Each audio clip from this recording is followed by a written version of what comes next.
함께 하나님의 말씀 나누겠습니다. 하나님 말씀 고린도전서 3장 1절로 11절의 말씀입니다.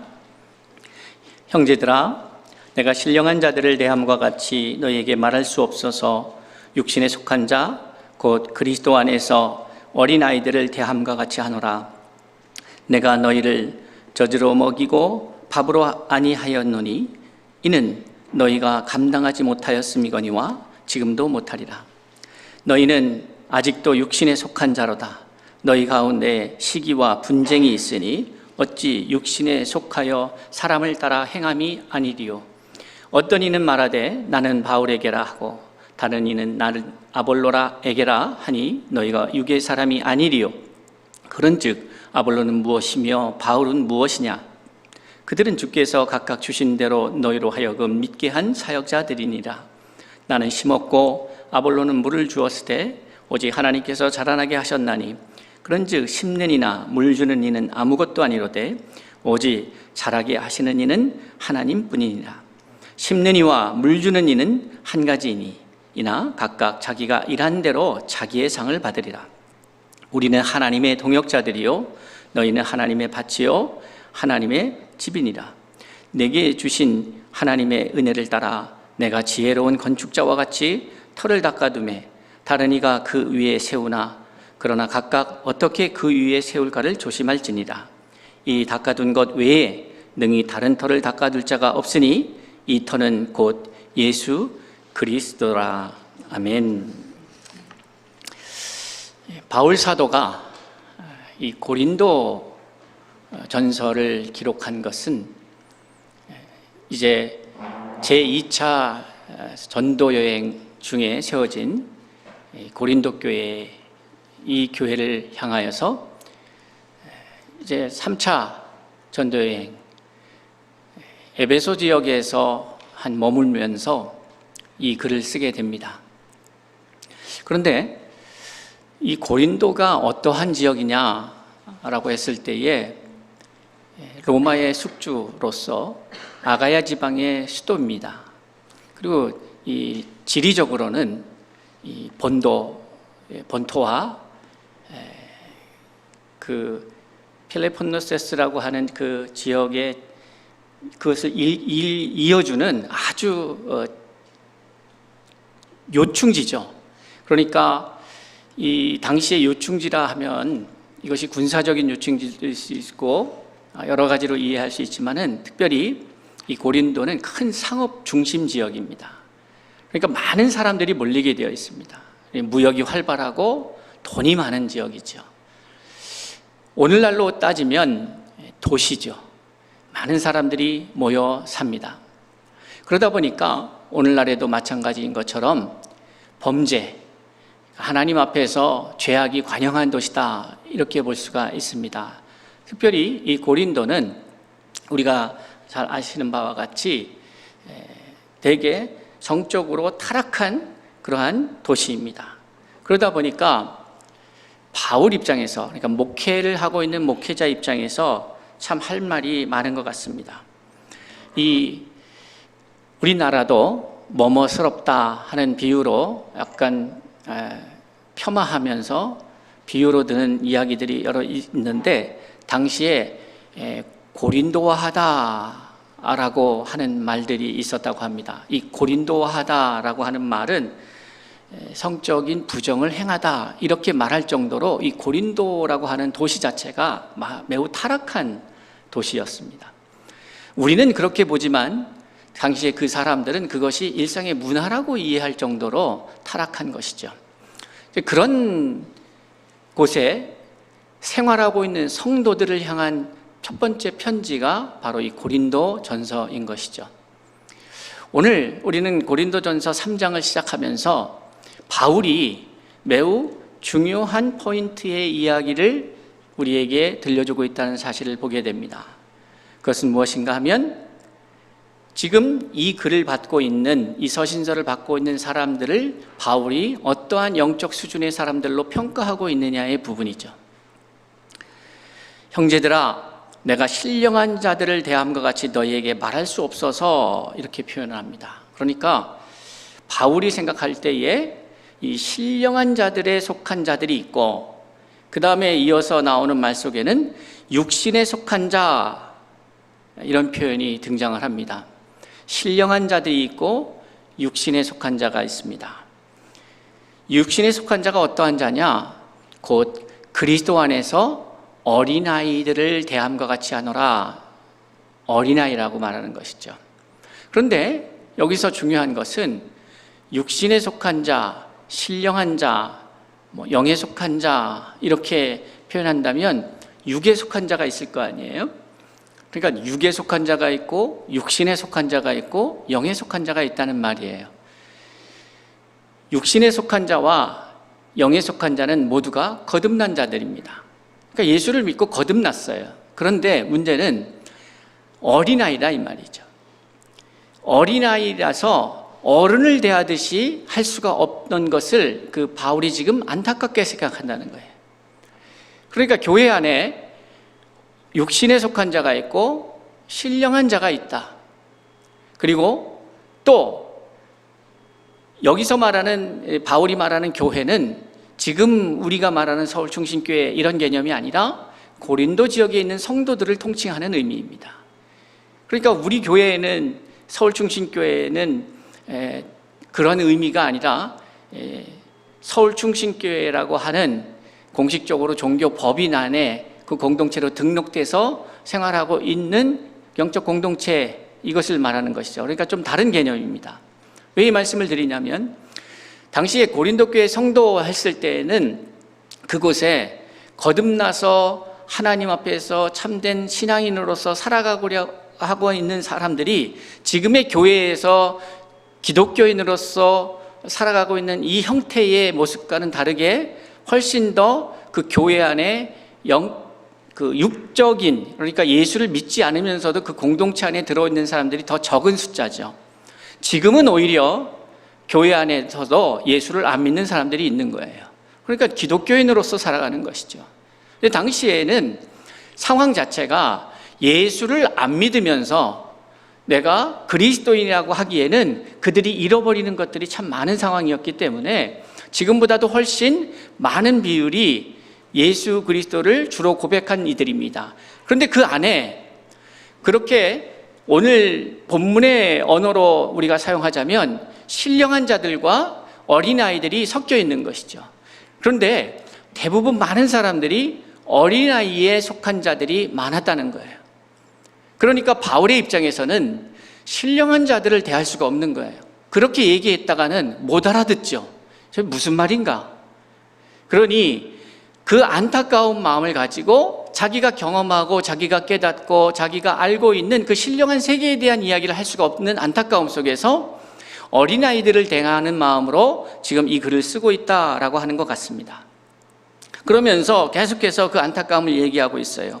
내가 너희를 젖으로 먹이고 밥으로 아니하였노니 이는 너희가 감당하지 못하였음이거니와 지금도 못하리라. 과거에도 그랬지만 지금도 못한다. 사실 이것이 우리에게 있어서의 안타까움입니다. 이 안타까움이 이제 안타까움을 넘어서서 좀 가르치는 이가 이것을 그냥 안타까워, 좀 잘했으면 좋겠어요 수준을 넘어서 책망하는 장면이 우리가 잘 알고 있는 히브리서 5장 12절의 말씀이시죠. 히브리서 5장 12절은 이렇게 말하고 있습니다. 때가 오래되었으므로 너희가 마땅히 선생이 되었을 터인데 너희가 다시 하나님의 말씀의 초보에 대하여 누구에게서 가르침을 받아야 할 처지이니 단단한 음식은 못 먹고 젖이나 먹어야 할 자가 되었도다. 이는 젖을 먹는 자마다 어린아이니 의의 말씀을 경험하지 못한 자요. 중요한 포인트입니다. 그러니까 교회를 얼마나 많이 다녔느냐, 내가 어렸을 때부터 모태신앙이냐, 무엇을 했느냐가 이 분류하는 기준이 아니에요. 어린아이냐 그렇지 않느냐는 의의 말씀을 경험하였느냐 못하였느냐의 문제이죠. 의의 말씀을 경험하지 못한 자는 어린아이와 같다는 거예요. 단단한 음식은 장성한 자의 것이니 그들은 지각을 사용함으로 연단을 받아 선악을 분별하는 자들이라. 단단한 음식을 먹는 우리 코디엠의 식구들이 되었으면 합니다. 단단한 음식을 먹어야 의의 말씀을 경험하게 되는 것이죠. 그래야 우리가 신령한 세계를 경험할 수 있게 되는 것이에요. 단단한 음식을 먹은 자든 장성한 자의 모습이고, 그들은 지각을 사용한다. 지각을 사용하여 연단을 받고 믿음을 갖게 된다는 것은 말씀을 받아들여서 말씀과 내가 하나 되고 이제 그것이 나의 삶이 되었을 때에 반드시 오는 것이 뭐냐면 고난입니다. 제가 이런 말을 가끔 드립니다. 가난한 이단은 없다. 무슨 말인가 하면, 가난을 감당하면서까지 그 이단으로서의 잘못된 복음을 세상에 전하는 사람은 없는 거예요. 가만히 살펴보면 그 말이 그렇게 틀린 말 같지는 않은 것 같아요. 가난한 이단은 없어요. 우리가 복음을 위해서, 복음을 받아들여서, 제가 사용하고 있는 이 복음을 위해서라는 말을 일반적으로 이해하시면 안 됩니다. 그러니까 복음을 위한다는 것은 내가 누구를 위해서 희생하고 누구를 위해서, 예수를 위해서 그 위해서라는 말이 나와 그 위함을 받는 대상을 분리시키는 의미가 있는 게 아닙니다. 제가 말씀드리는 위해서라고 말하는 것은 사실은 그것이 나와 일치를 이루는 것을 의미합니다. 그러니까 우리는 하나님과 나를 분리해서, 하나님은 저 하늘에 계시고 나는 이 땅에 있으면서 내가 그분을 숭배하고 그분을 존경하고 존중하고 이렇게 분리된 의식을 갖는 것이 아니라, 믿음이라고 하는 것은 바로 그 하나님과 내가 하나 되는 것을 말하는 거예요. 하나님과 내가 하나 된다는 것은 말씀과 하나 된다는 것이고, 말씀과 하나 된다는 것은 이제 내가 생각하는 그것이 말씀과 다르지 않는 나의 생각이 되는 것이에요. 그것이야말로 의의 말씀을 경험하고 누릴 수 있게 되는 과정인 것입니다. 의의 말씀이라고 하는 것은 6절에 히브리서 6장에 가서 좀 더 우리에게 쉽게 소개하고 있습니다. 설명하고 있는데, 그러므로 우리가 그리스도도의 초보를 버리고, 그리스도도의 초보라고 하는 것은 우리가 아는 것처럼 젖이나 먹는 신앙의 상태를 말합니다. 그리스도도의 초보를 버리고 죽은 행실을 회개함과 하나님께 대한 신앙과 세례들과 안수와 죽은 자의 부활과 영원한 심판에 관한 교훈의 털을 더 다시 닦지 말라, 이렇게 말씀하고 있어요. 근데 이 내용이 여러분들이 계속해서 신앙생활하면서 반복적으로 다루고 있는 주제이기도 합니다. 그러다 보니까 이것이 우리에게 익숙하지요. 익숙하다 보니까 그 부분에 있어서 많은 것을 내가 알게 됩니다. 그러나 문제는 그것은 기초 단계의 수준의 이야기라 이 말이에요. 그러니 그거를 아무리 잘해도 그냥 그 수준인 거예요. 덧셈 뺄셈을 너무너무 잘해서, 사치견산을 너무너무 잘해서 완전히 달인이다 하더라도 그것은 그저 사치견산 수준에 머무는 거예요. 우리가 교회 생활이라는 것이 그런 것 같습니다. 오랫동안 하다 보니까 그저 여기서 익숙한 교회 생활에 달인들이 되시는 것 같아요. 그런데 거기에 머물러서는 아무런 발전도 이룰 수가 없습니다. 그러한 사람들을 향하여서 바울이 오늘 그 육신에 속한 자라, 영적으로는 어린아이와 같은 자라, 이렇게 말하고 있는 거예요. 2023년도 성령에 이끌려 살아가는 저와 여러분이 되기 위해서는, 바로 이 성령에 이끌리기 위해서는 우리가 젖이나 먹고 단단한 식물을 먹지 못하는 영적인 어린아이와 같은 수준에서 넘어서서 하나님의 말씀을, 지각을 사용하여 연단을 받아 하나님의 뜻을 분별하는 자가 되어야, 하나님의 뜻을 알아야 그 뜻을 따라 살아갈 수 있게 되는 것이죠. 그러니 여러분, 우리는 어떻게 하나님 앞에 올 한 해 시작하면서 기도해야 하는가? 하나님, 성령에 이끌려 살아가는 한 해가 될 수 있게 하여 주옵소서. 더 나아가서 성령의 이끌림을 받기 위해서는 성령의 언어를 이해해야 합니다. 성령이 우리를 이끌어 가시는 방법을 이해해야 합니다. 그것이 안 되면 우리는 우리의 생각대로 살아가는 것을, 마치 종교적으로 익숙한 그 방식들을 성령이 이끄신다라고 착각할 수 있게 되는 것이죠. 그럼 그 착각이 결국 우리의 일련을 하나님의 우리를 위해서 예비해 놓으신 그 은혜의 강물 가운데에 들어가서 그것을 마음껏 누리는 인생이 아니라 우리가 정해놓은 박스 안에, 종교적 신앙적 박스 안에 갇혀서 살게 되는 그런 결과를 갖게 되는 것입니다. 그것이 바울은 안타까운 것이죠. 그러면 왜 이러한 문제가 일어나느냐에 대해서 오늘 고린도전서 3장의 말씀을 중심으로 해서 우리가 함께 살펴보고자 합니다. 왜 이러한 문제가 나느냐 보니까, 여러분 기억하십니까? 제가 연말하고 연초에 들어와서 여러분에게 질문했던 질문 중에 하나가 여러분의 생각의 평수가 몇 평입니까? 라는 질문이었습니다. 다시 말해서 하나님은 우리에게 무한대의 생각의 자유를 허락하여 주셨습니다. 이것은 엄청난 축복입니다. 다른 어떠한 창조물도 갖고 있지 못하는 사람에게만 주신 가장 큰 축복이 뭐냐? 저는 그 생각의 자유함입니다. 생각을 마음껏 할 수 있어요. 그런데 죄라고 하는 것은 뭐냐면 욕심이 잉태하여 죄를 낳고 이렇게 말하잖아요. 죄가 장성한 즉 사망을 낳았다. 그러니까 하나님은 그 생각의 영역에 자유를 허락하여 주셔서 마음껏 생각할 수 있게 하셨는데, 그러나 그것이 계속 유지되고 더 확장되고 풍성해지기 위해서 하나의 조건이 있었습니다. 그것은 뭐냐 하면 욕심. 다시 말해서 욕심이라고 하는 것은 다른 마음이에요. 근데 이 다른 마음이 뭐냐면 생명을 만들어내는 마음이 아니라 사망을 만들어내는 마음이에요. 욕심은 다른 게 아니에요. 그러니까 하나님이 본래 우리를 만드시면서 우리에게 주신 그 생각의 영역에는 사망이라는 것이 없었습니다. 그런데 죄를 지으면서 우리 안에 결과적으로 사망을 경험하게 되는데, 이 죄의 시작이 뭐냐 하면 다른 생각이 들어오는 거예요. 비교하고 하나님과 같이 되려고 하고. 너무 우스운 이야기입니다. 원래 우리는 마귀의 속임에, 그 말의 속임에 넘어가서 죄를 짓게 되는데, 원래 우리는 하나님과 같은 존재였어요. 창조의 사건을 보면 하나님은 창세기 1장 26절에서 삼위일체 하나님께서 회의가 열립니다. 우리가 우리의 모양대로 우리의 형상을 따라 사람을 만들고 하셨어요. 자, 우리의 모양과 우리의 형상, 이 언어가 주는 것은 약간 하드웨어적인 느낌이 듭니다. 그런데 여러분 기억하십시오. 하나님은 하드웨어가 없으시잖아요. 형체가 없잖아요. 그러면 그 형상과 모양이 어떤 것인가, 우리가 이해하는 하드웨어는 아닌 것이죠. 자, 그렇다면 우리가 그것을 디테일하게 구체적으로 확인할 길은 없다고 치고, 그러나 우리가 이해할 수 있는 것은 우리가 하나님을 닮은 존재로 만들어졌구나, 이렇게 이해해 봅시다.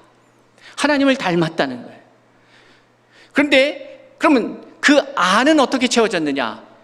다른 것과 다르게, 다른 창조물들과 다르게 하나님께서 우리를 만드시고 그 코에 무엇을 불어넣으셨어요?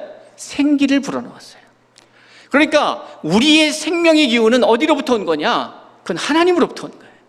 그러니 모양과 형상도 하나님을 닮았고 그 안에 생명의 기운도 하나님으로부터 왔다면 우리는 뭐예요? 하나님의 자녀죠. 하나님의 자녀는 그 부모를 닮게 되어 있어요. 그 아비를 닮게 되어 있다 이 말이에요. 그러니 원래 우리는 하나님을 닮은 존재였어요. 하나님과 같은 존재였다 이 말이에요. 그런데 마귀가 와서 엉뚱한 얘기를 하는 거예요. 그 다른 생각을 집어넣은 거다 이 말이에요. 하나님으로 생명으로 가득 찼던 그곳에 다른 생각이 들어왔어요. 여러분, 이제 그 다른 생각으로 인하여서 사망에 이르게 된 우리가 이 생각에 다시 원래의 생각, 원래의 하나님의 마음으로 채워지는 그 과정이 구원받는 과정입니다. 말씀이 육신이 되어 우리 가운데 오셨을 때에 그것이 하나님 자녀의 아들의 모습이었다면, 하나님의 말씀으로 창조되었던 우리가 그 생각의 영역 속에 다른 것들이 들어와서, 마귀가 심어둔 다른 생각이 들어와서 우리가 사망에 이르게 되었는데, 영원히 죽을 수밖에 없는 그 존재에게 다시 역전되어서 그곳에 다른 생각, 지금 죄인의 생각이 아니라 의인의 생각, 하나님의 말씀의 생각으로 가득 채워지는 것, 그것이 바로 하나님의 사람의 모습인 것이죠. 그러니 교회를 아무리 많이 들었어도 하나님의 말씀을 알지 못하면 내가 거듭날 수가 없는 거죠. 교회 생활은 잘할 수 있어요. 그러나 교인은 될 수 있으나 하나님의 자녀가 될 수는 없는 거죠. 또 하나님의 자녀가 되었더라도 영적인 어린아이와 같은 이가 된다면 더 신령한 것을 알아갈 수가 없게 되는 거죠. 근데 문제는 뭐냐면, 여러분들이 자녀를 키워서 알지만 자녀들이 조금씩 자라가면서 하는 그 모습이 뭐냐면 자기가 하려고 해요. 자기가 강해지는 거예요. 갓난 아이들도 그런 것 같습니다. 뭔가 엄마가 아빠가 이렇게 뭘 먹여주면 처음에 자기가 힘이 없을 때는 다 받아 먹어요. 근데 조금 더 성장하면 하는 게 뭡니까? 자기가 하겠다는 거죠. 그러면서 이리 흘리고 저리 흘리고, 그러나 그것은 건강한 모습으로 자라가는 과정이라고 생각해요. 해봐야죠. 시도해봐야죠. 근데 문제는 커가면서, 좀 더 커가면서 자기 뜻을 주장하기 시작한다는 거예요. 그러니까 죄인의 가장 핵심은 뭐냐면, 성경에서 말하는 사사기의 마지막에 정리된 인간의, 죄인의 핵심의 모습, 그 모습, 죄인의 모습의 핵심 사안은 뭐냐면 소견대로 행하였다는 거죠. 자기 뜻대로. 그러한 죄인에게 하나님의 말씀이 임하여서 이제 자기 뜻대로가 아니라 말씀대로 살려고 할 때에 그가 구원받은 하나님의 백성으로서의 모습을 찾게 된다. 그리고 이제는 그 말씀을 받고 또 받고 또 받음으로 내가 자라가서 하나님의 선하시고 기뻐하시고 온전한 뜻이 무엇인지 분별하여 그 하나님의 뜻대로 살아가는 자가 하나님의 사람인 것이죠. 오늘 그것이 안 된 이유가 뭐냐 보니까 이 사람들의 생각 속에 자기들 나름대로 고린도라고 하는 퇴폐스럽고 타락한 도시에서 그나마 복음을 받아서 자라가려고 하는 데에 고린도의 문화로 찌들어 있는 자신의 생각과 자신의 이 행위를 하나님의 말씀에 비추어서 계속해서 나를 죽이고 새로운 나로 거듭나고 새로워져야 하는데, 그렇게 해서 이제 복음을 받아들여서 하나님의 자녀가 되긴 됐는데, 그 다음부터 이제 어떤 문제에 이 사람들이 갇히냐면 자기의 생각으로 자기를 가두기 시작한 겁니다. 그래서 어떤 문제가 발생했느냐, 3절 이하에 보니까 너희는 아직도 육신에 속한 자로다. 너희 가운데 시기와 분쟁이 있으니, 이 시기와 분쟁, 그 공동체 안에 시기와 분쟁이 왜 일어날까요? 이제 그 포인트가 이제 오늘 우리가 이야기를 시작하면서 반드시 정리해야 할 이야기이기도 합니다. 시기와 분쟁이 일어나는 이유가 있습니다. 시기와 분쟁이 있으니 어찌 육신에 속하여 사람을 따라 행함이 아니요. 그러니까 시기와 분쟁이 있다는 것은 육신을 따라, 사람을 따라, 육신에 속하여서 사람을 따라 행하는 육신에 속한 자의 모습이라는 거예요. 그러면서 그 결과 어떠한 그 공동체 안에서의 문제가 발생했느냐, 어떤 이는 말하되 나는 바울에게라 하고 다른 이는 나는 아볼로에게라 한다. 두 파로 나눠집니다. 이 두 파로 나눠졌다고 하는 의미 속에는 생각이 둘로 나눠졌다는 거예요. 여러분, 우리의 생각을 내려놓고 우리 안에 말씀으로 채워야 합니다. 그리고 그 말씀은 아볼로도 아니고 바울도 아닌 거예요. 누구누구 파가 아니라 하나님의 말씀의 사람들이 되어야 하는 거예요. 그런데 아볼로, 바울, 여기에 문제가 있는 것은 뭐냐면 오늘날 교회 안에도 이것이 좀 개선되지 못하는 부분이 있습니다. 무슨 말인가 하면 아볼로는 아볼로가 받은 은혜, 아볼로가 깨달은 그 모습이 있을 거 아니에요. 바울이 깨달은 은혜, 경험한 은혜, 바울이 알고 있는 하나님에 대한 지식, 이런 것이 있을 거 아니에요. 그 의미는 아볼로파, 바울파의 의미는 아볼로에게 갇혀있는 나, 바울에게 갇혀있는 나죠. 그거를 넘어서야 되는데, 그런데 이게 언뜻 보면 아볼로에게 갇혀있는 것 같고 바울에게 갇혀 있는 것 같은데 좀 더 이 생각을 발전시키면 어떤 거냐면 아볼로를 선택한 나에게 갇혀 있는 거예요. 바울을 선택한 나예요. 그러니 여러분, 올 2023년도 성령에 이끌려 지경을 넓히는 삶을 살아가기 위해서 첫 번째로 제가 제안하였던 지경을 넓히는 첫 번째 지경이 뭐였습니까? 생각의 지경을 넓히라는 거였죠. 우리의 생각을 넓혀야 합니다. 내 생각에 갇혀서 살다 보면 그것이 다예요. 그런데 제가 이번에 말레이시아에 가서 짧은 일정이었지만 화요일 밤 12시 넘어서 12시 가까이 돼서 숙소에 도착했으니까 바로 짐을 풀고 잠을 청하고 월요일부터 그 다음 수요일부터 수, 목, 금 그리고 금요일 저녁에 온 거예요. 짧은 일정이었어요.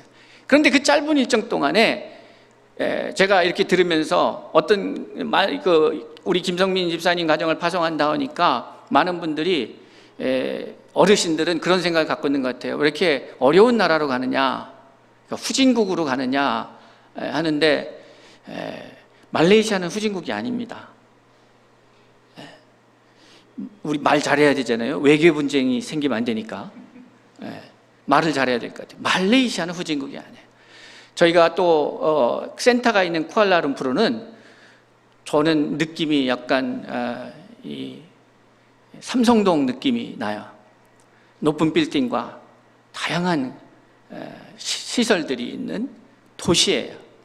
근데 그곳에서도 우리 윤여상 선교사님께서 마련하신 그 코디엠 센터 그 지역은 거기에서도 한인들이 좀 많이 거주하고 있는 가까운 지역에 몽키아라고 하는 지역에서 가까운데 이 몽키아라는 느낌이 약간 청담동 느낌이에요. 그러니까 우리가 생각할 때는 동남아시아 하니까 되게 열악하고 어떤 분들은 왜 정글이 있는 데로 가느냐 뭐 이렇게 하는데 절대로 그렇지 않습니다. 그러면 이게 이야기한다고 되느냐 해서 제가 권면하기를 좀 그쪽이 안정이 되면 좀 방문하셔서 격려하시고 응원해 주시고 그 말레이시아의 우리 코디엠 사역의 현장이 어떠한지를 한번 봐주시는 것도 좋을 것 같아요.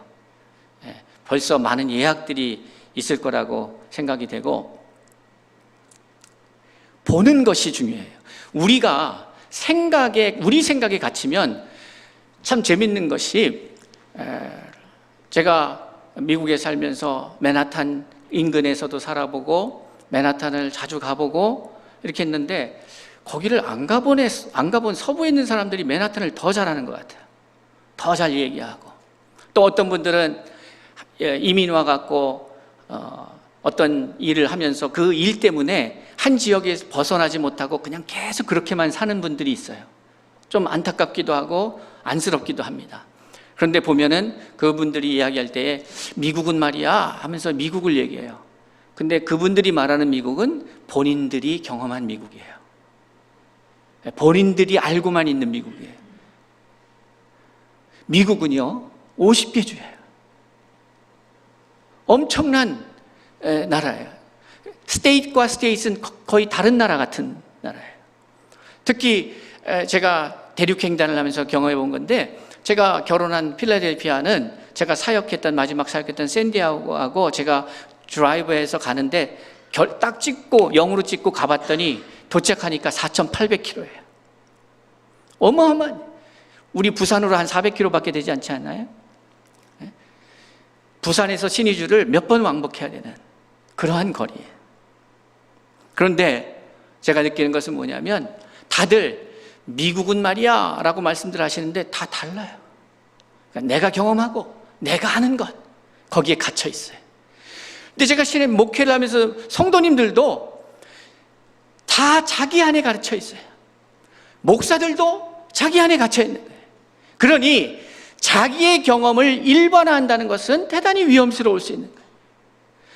아볼로는 아볼로에 갇혀 있는 거예요. 바울 역시도 마찬가지예요. 바울도 자기 깨달음 안에 있는 거예요.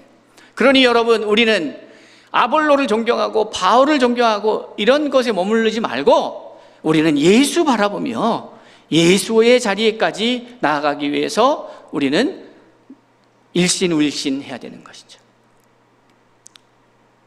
우리의 생각을 넓히기 위해서, 우리의 지경을 넓히기 위해서는 생각을 넓혀야 되고, 이 생각을 넓히기 위해서 여러 정보들을 다양화할 필요가 있습니다. 그래서 저는 여러분들이 올 한 해 많은 선교의 현장으로 가보는 것도 되게 필요하겠다, 그런 생각이 듭니다. 사랑하는 성도 여러분, 귀로만 들어서 알 수 있는 것이 매우 제한적입니다. 눈으로만 봐서 알 수 있는 것, 여러분 평야에 서서 저 1km 정도만 돼도 안 보여요, 뭐가 있는지. 여러분, 우리의 믿음과 우리의 영적인 성숙을 가져가기 위해서 극복해야 될 첫 번째가 뭐냐면, 우리의 눈으로 이해하는 믿음의 그 경지를 넓혀야 합니다. 그러니까 본 것만 믿는 것, 눈으로 확인한 것만 믿는 것, 그거를 넘어서야 해요. 그리고 두 번째는 귀로 들은 것을 넘어서야 해요. 그러려면 어떻게 되느냐? 눈으로 보고 귀로 듣고, 또 더 나아가서 내 생각과 다른 것에 가보고 둘러보고 다녀보고 해야 되는 것이죠. 그리고 다양한 정보들을 수집하고. 자, 이 과정은 바로 내 생각을 깨는 과정입니다. 내가 혹 아볼로가 마음에 들어서 아볼로파에 속해 있어서 거기에 제한적인 믿음의 경험들을 갖고 계시다면, 나는 바울이 좋아서 바울파에 속해서 바울에게 갇혀서 제한적 신앙의 모습을 갖고 있다면, 이제 그것들을 하나하나 깨야 되는 것이에요. 여러분, 우리는 무덤에 가기까지 자라가야 합니다. 나의 겉사람은 후패하지만 나의 속사람은 날마다 새로워져야 되는 거예요.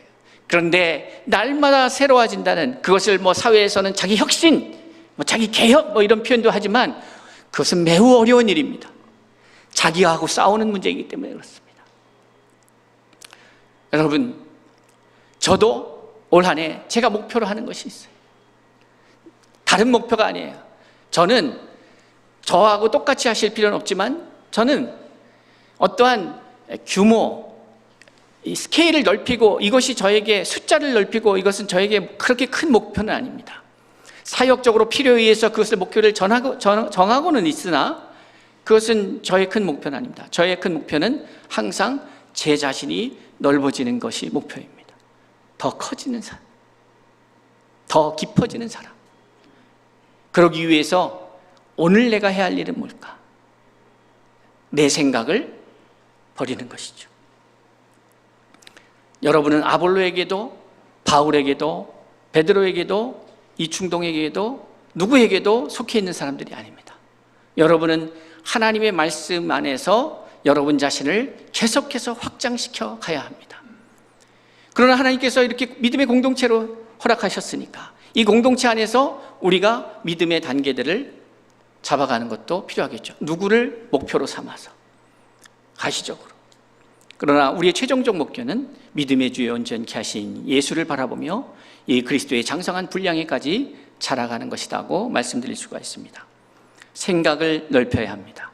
그러기 위해서는 말씀을 읽어야 합니다. 이 생각 안에 죄의 생각, 시기와 분쟁과 그런 생각들로 가득 채워졌을 때에 이것을 말씀으로 몰아내야 되는 것이. 아까 말씀드렸잖아요. 이런 결과가 나오는 이유가 뭐냐? 이 시기와 분쟁이라고 하는 것도 보면 결국 내 스타일, 내 관점, 나하고 맞는 사람, 그리고 그것이 안 되는 것에 대해서 이단시하고 잘못됐다고 판단하고 부인하고 이렇게만 하는 것, 이것이 우리가 잘하지 못하게 되는 이유이기도 합니다. 사랑하는 성도 여러분, 바울은 자주 쓰는 바울의 용어 중에 하나가 뭐냐면 이 work fellow라는 말이에요. 이 말은 무슨 말인가 하면 한국말로 번역할 때에 이걸 동역자라 이렇게 표현을 하고 있어요. 그래서 바울의 서신서에 보면 이 동역자라고 하는 말을 많이 사용합니다. 빌레몬서 1장 24절에도 보면 또한 나의 동역자 마가, 아리스타고, 데마, 누가가 문안하느니라 이런 표현을 해요. 나의 동역자. 로마서 16장 21절에도 디모데를 나의 동역자 디모데와 이렇게 표현하고 있습니다. 이 워크펠로우라고 하는 것은 같은 동종업계의 동료를 말하는 거예요. 함께 그 일을 하고 있는 사람들. 그런데 대부분 바울이 이 워크펠로우라고 말하는 그 사람들이 어떤 사람이었냐면 대부분 바울이 양육하고, 그러니까 처음의 관계는 뭐예요? 스승과 제자의 관계로 시작된 거예요. 그런데 이 사람들이 이제 잘하니까 가능한 거예요. 잘한다는 것은 오늘의 용어로 사용한다면 자기 틀을 깨고 점점 자기가 성장하고 확장되는 것이죠. 그렇게 된 사람들이 결국 바울의 동역자들이에요. 저는 이번 말레이시아 방문을 하면서 그동안에 많은 해외 사역 일정들이 있었지만은 제가 감격스러웠던 것은 뭐냐면 동역자로 우리 김성민 집사님과 유금선 집사님과 동행하였다는 것입니다. 이제 동역자로. 어떻게 보면 우리가 5년 전에 윤여상 선교사님을 저희 교회 처음 파송 선교사로 파송식을 해서 보냈어요. 그래서 그분의 역할이 있었어요. 말레이시아에서의 5년의 시간 그분의 역할이 있었어요. 이제 바톤을 터치를 받아서 김성민 집사님 가정이 선교사로 파송을 받습니다. 많은 분들이 의아해하실 거예요. 왜 집사가 어째 갑자기 선교사가 됐냐? 여러분, 우리는 하나님의 보내심을 받은 자들입니다. 우리는 요한복음 17장 18절의 말씀에 귀 기울여야 되는 거예요. 요한복음 17장 18절의 말씀을 우리가 띄워주실 수 있으면, 그 말씀은 이렇게 기록하고 있습니다. 아버지께서 나를 세상에 보내신 것 같이 나도 그들을 세상에 보내었고 라고 말하고 있어요. 이 보내다라고 하는 것, 보냄을 받은 자, 이런 것, 오늘 본문에서는 사도로 표현될 수 있는 그 말이 아포스톨로스, 이게 무슨 말이냐면 보냄을 받은 자라고 하는 뜻이에요. 사도. 근데 이 보냄을 받았다라고 하는 말의 원어적 의미를 살리면 이런 겁니다. 보낸 자의 전권을 위임받은 특사다 이 말이에요. 예수 그리스도는 십자가의 죽으심과 부활하심의 그 사건을 통해서 그 모든 권세를 완성하셨습니다. 예수 그리스도는 처음에 이 땅에 오실 때에 보냄을 받았잖아요. 하나님이 예수를 보냈잖아요. 그런데 그 보내심을 받은 자는 모든 특권을 위임받은 자라고 말씀을 드렸는데, 그것이 시점으로, 역사의 시점으로 완성되는 부분이 어디냐 하면 바로 예수 그리스도가 십자가에 죽으시고 부활하시는 사건 때문이에요. 에베소서 1장 20절 이하에는 이렇게 말씀하고 있습니다. 그의 능력이라고 하는 것은 하나님의 능력입니다. 그리스도 안에서 역사하사 죽은 자들 가운데서 다시 살리시고 하늘에서 자기의 오른편에 앉히사 모든 통치와 권세와 능력과 주권과 이 세상뿐 아니라 오는 세상에 일컫는 모든 이름 위에 뛰어나게 하시고 또 만물을 그의 발 아래에 복종하게 하시고 그를 만물 위에 교회의 머리로 삼으셨느니라. 교회는 그의 몸이니 만물 안에서 만물을 충만하게 하시는 이의 충만함이니라. 모든 권세를 갖게 되시죠. 그런데 이것이 중요한 의미는 예수께서 그 능력을 또 누구에게 위임하셨냐 이거예요. 누굽니까? 바로 여러분입니다. 그 예수의 능력을 예수가 여러분에게 위임하셨다는 거예요. 그래서 승천하시면서 하시는 말씀이 내가 아버지께 받은 이 권세, 이것을 내가 이제 너희에게 준다. 그러니 가서 모든 족속으로 제자를 삼아 아버지와 아들과 성령의 이름으로 세례를 주고 내가 너희에게 분부한 모든 것을 가르쳐서 지키게 하라. 볼지어다 내가 세상 끝날까지 항상 너희와 함께 있으리라. 요한복음 17장 18절에서 아버지가 나를 보낸 것처럼 나도 너희를 보냈다는 거예요. 그러니 우리도 역시 보냄을 받은 자입니다. 보냄을 받은 자. 우리가 처음에는 예수 그리스도를 어린아이와 같은 심정으로 믿었으나 이제는 예수께서 우리를 동역자로 삼으셔서 보내셨어요. 제가 김성민 집사님 내외를 중고등부 때 처음 만났어요. 물론 유 집사님은 더 어렸을 때부터 알고 있었지만, 그때 만나서 또 오랜 시간 떨어져 있었지만 다시 제가 한국에 와서 또 서울중심교회 담임 목사로 10년의 시간을 가졌습니다. 그리고 물론 2012년도에 원로 목사님과 원로 장로님들의 당회에서 안수 집사로 세우고 결정하고, 근데 안수는 또 제가 줬어요. 그러한 분을 이제 동역자의 반열에서 파송하는 것은 저에게 있어서 매우 떨리는 일입니다. 감격스러운 일입니다. 이것은 저의 문제가 아니라 우리 서울충신교회 공동체가 이렇게 한 사람을 세워서, 하나님의 사람으로 세워서 하나님과 동역자의 길로 파송한다는 것은 위대한 일이라고 생각이 듭니다. 그런데 그것은 우리가 여기서 더 생각을 넓히면 이 집사님 내외가 이분들만 파송되는 것이 아니라 사실은 여러분도 여러분이 머무는 그곳에 선교사로 파송되어 있는 것입니다. 그것이 코디엠의 생각입니다. 어떤 분들은 제주도로, 어떤 분들은 청주로, 어떤 분들은 부산으로, 어떤 분들은 말레이시아에, 쿠알라룸푸르, 토론토, 전 세계 곳곳에, 또 여러분들이 살고 계시는 그 현장, 이 일원동 지역에도 살고 계신 분들이 있고, 또 위례에, 인천에, 안성에, 우리 서울충신교회 코디엠교회 성도들은 대한민국 곳곳에, 전 세계 곳곳에 생명이 되어 흩어져서 그것을 허락하신 나의 삶의 자리에서 생명이 되어 흩어져 또 다른 생명을 생산해내는 그러한 자, 그것이 바로 코디엠의 선교사들인 것이에요. 우리는 모두가 선교사예요. 복음을 전하는 자예요. 그러기 위해서 우리는 이 동역의 개념을 이해해야 합니다. 말씀을 마치면서 저는 이제 하나님이 우리를 동역자로 부르셨다라고 하는 의미 속에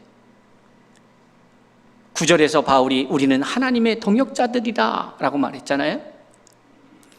그런데 이것이, 이 믿음의 세계에는 두 가지의 방향이 있습니다. 하나님의 동역자라고 하는 의미 속에는 하나님과 동역자의 관계가 되었다라는 의미도 있지만, 한편으로 그것을 함께 하고 있는 사람의 동역자들이 있다는 것이죠. 그리고 이 하나님이 같은 시대에, 같은 장소 혹은 같은 공동체에서 동역의 일을 하겠다는 것은 마음을 같이하여 하나님의 나라를 꿈꾸며 하나님과 동행하는 삶이라는 사실을 인식을 해야 된다는 것이에요. 그런데 여기서 중요한 것이 있습니다. 마음을 같이 한다는 것은 어떤 것일까? 모든 일에 생각을 같이하여 일사불란하게 움직인다. 약간 공산주의적이잖아요.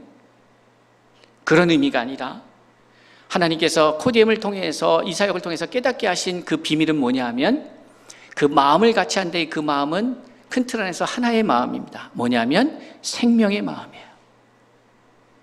여러분은 다양합니다. 이곳에 다양한 모습으로 앉아 계세요. 어쩌면 이렇게 다양할까?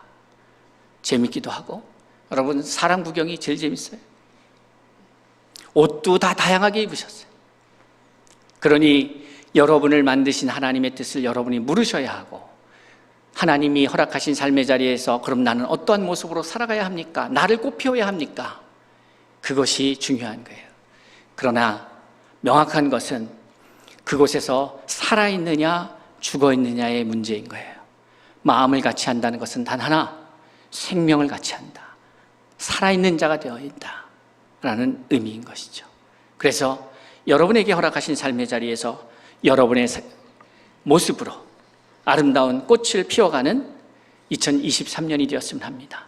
그러기 위해서 성령에 이끌리셔야 합니다. 그러기 위해서 여러분은 여러분의 생각의 틀을 벗어나야 합니다. 그동안에 수십 년, 10년, 20년, 30년, 70년, 80년 상관없습니다. 이제 2023년은 새로운 시간입니다. 이 새로운 시간을 지나온 시간의 근거에서 살아가는 게 아니라 완전히 내 생각을 내려놓고 성령의 인도하심을 구하며 그것에 사로잡혀 나갈 수 있길 바랍니다. 저는 내가 아는 하나님, 내가 경험한 하나님, 이것은 그렇기 때문에 또 나를 만나 주실 하나님에 대한 그 기대를 갖는 것으로 족하지, 그렇기 때문에 나는 이런 걸 이렇게 똑같이 살겠습니다 하지 않았으면 좋겠습니다.